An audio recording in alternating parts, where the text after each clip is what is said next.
I'm Nadia, and I am a slow traveling, solo traveling digital nomad who is globetrotting while on a career break.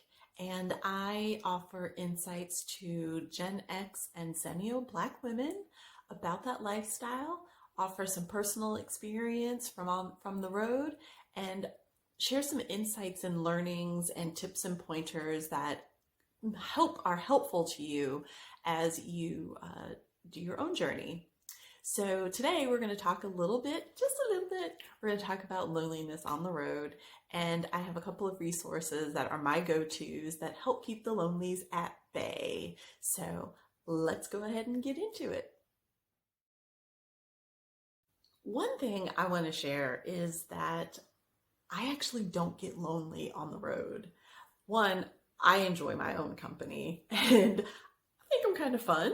I keep myself busy and I have no problem doing things by myself and often really enjoy doing things by myself. So I don't feel that I'm missing out by not having someone with me all of the time.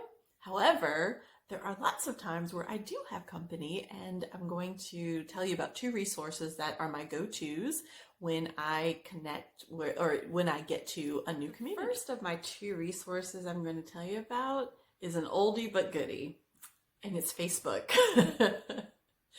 Facebook is a really rich resource for identifying international communities. Once I've decided that I'm going to a particular city or country, I'll do some research on Facebook to see if there are any groups. Perhaps the keywords would be expat or women or Black women in insert country or insert city. And I found that those groups are such a wealth of information.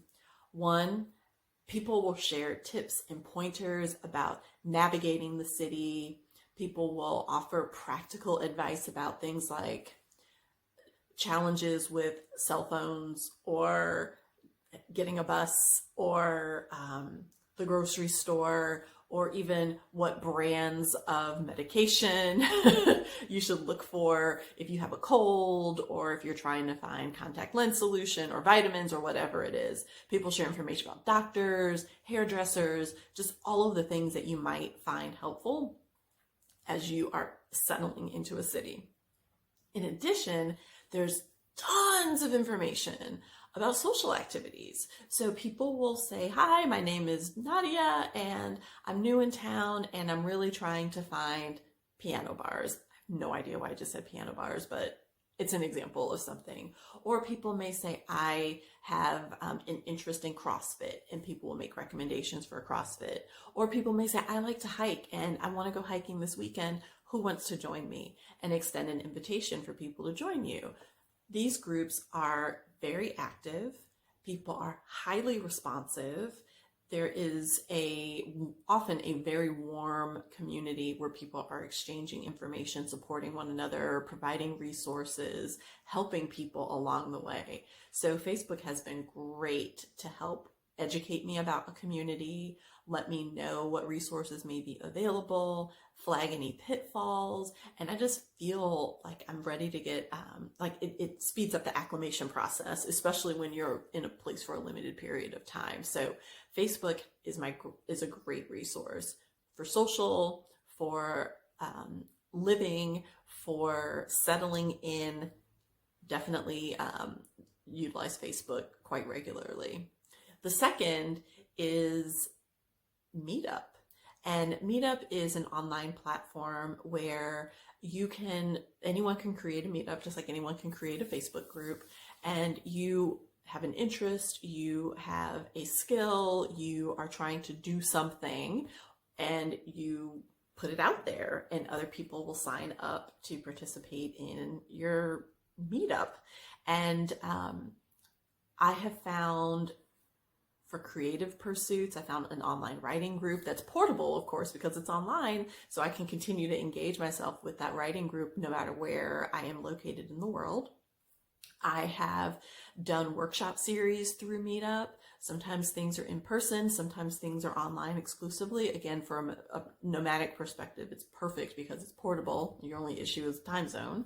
And I have found great social networks through Meetup. It's been a wonderful entry point to find other people who have some of my same interests, and then we're able to hang out or meet up or exchange information or resources. So a case study is from my time in Amsterdam.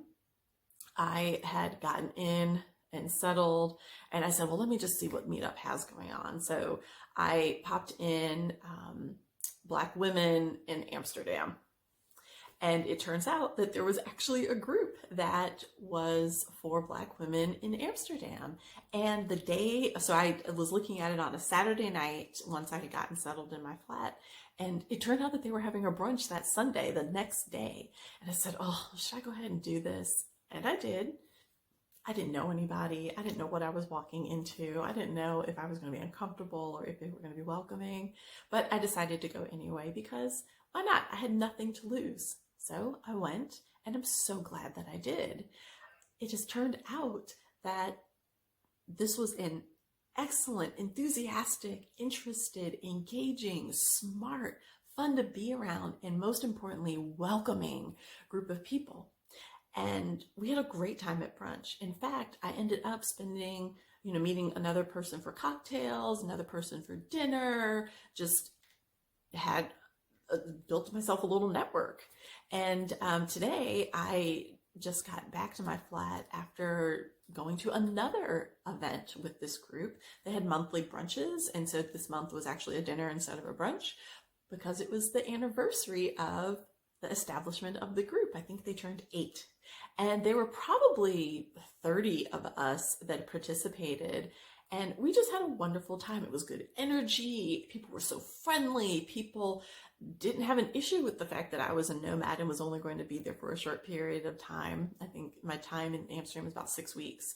And I have new friends. I have a community. It was tremendously enriching. So I'm really glad that I did that. In fact, I got some swag. So one of our gifts for the anniversary is a sweatshirt. It says Netherlands Black Women. They had gotten so big that they moved from Amsterdam to Netherlands in terms of the name change, and they're countrywide now. So hats off to them. I'm really glad to be a part of that community. But I just mentioned that as a group that has so enriched my time here that if I had not sought community, if I had not taken the time to look at Meetup and was not open to meeting new people and engaging with a group of people I had no, history with or didn't know anyone in the group, I would have really, really missed out. And I have a whole community. I really feel like I'm a part of this community, and I definitely have people that I connected with that I will continue to be friends with, even beyond my time in Amsterdam. So Facebook and Meetup are my 2 favorite resources to check out how to connect with other people. So that's a really easy way that I have kept the lonelies away while I have been traveling, is the oldie but goodie Facebook. And I guess Meetup is probably an oldie but goodie at this point too, but those are 2 really popular, very robust, helpful tools that I would recommend that you take a look at. So well, there you have it, Facebook and Meetup, and you might get some cool stuff like this, and give it a whirl, see how it works for you. So if you like this video, please subscribe, turn on your notifications, hit that like button, and I will look forward to seeing you soon. Thanks for taking the time to watch. Bye-bye.